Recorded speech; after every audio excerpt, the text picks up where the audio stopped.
На своїй якні на овратнику имам Мадыш от обстойної шминки Faberlic.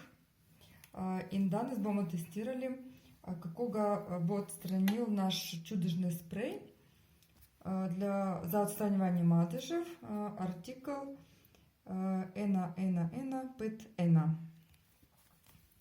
Тука и мама мадыш, пошприцала.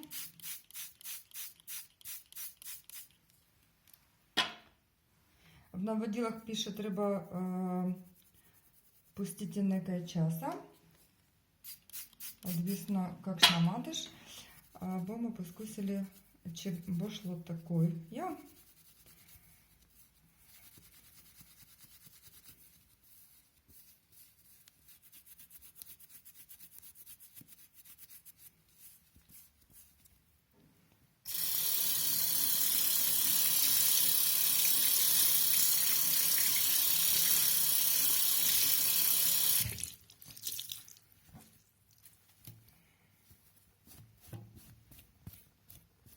це чисто обстояну шмінку легко відстранимо з тим спреєм.